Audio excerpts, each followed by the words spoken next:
பலி கீழ்ப்படிதல் நிமித்தமாக இந்த பலி ஏற்றுக்கொள்ளப்பட்டது. அல்லேலூயா.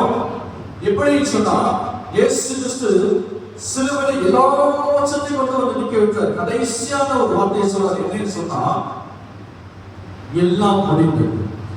எல்லாம் முடிந்தது என்ற இந்த வார்த்தை எதுக்குள்ள இருக்கிறது? எப்படி இந்த வார்த்தை ஒரு மனுஷன் சொல்ல முடியும்?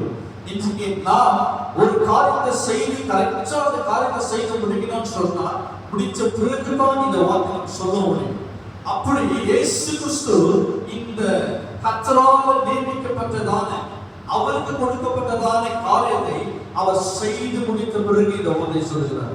என்ன சொன்னா எல்லாம் முடிந்தது. அல்லேலூயா. எப்படி இருக்கு பாருங்க. யோவான் 3:16 எடுக்காதீங்க. இந்த வசனத்துல பார்க்கும்போது பிதாவாகிய தேவன் இவ்வளவாய் அன்பு கூர்ந்து தன் ஒரே பேரான குமாரனை கொடுத்தார் இருக்கு. ஒரே பேரான குமாரனை அவர் கொடுத்தார் இருக்கு. ஆதியாகமத்துல பார்க்கும்போது ஆபிரகாமுக்கு கர்த்தர் சொல்றாரு, உன் ஒரே பேரான குமாரனை நீ வந்து என்ன செய்யணும்? பலியிடணும். இப்போ ஆதியாகமத்துல பார்க்கும்போது இது மாதிரி எப்படி?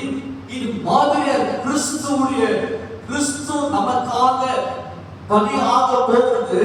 அந்த இடத்துல ஆபிரகாமுடைய மூலமா அந்த சூழ்நிலை நிமித்தமா நாம் தெரிந்து வருகிறோம்.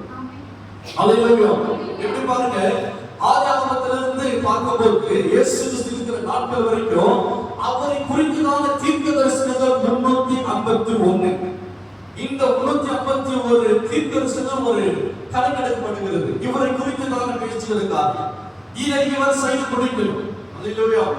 ஆகிய இயேசு கிறிஸ்துவுடைய இதுல 34 தீர்க்க தரிசனங்கள் எதிர்த்து பார்த்தா இவருடைய மரணத்தை குறித்ததாக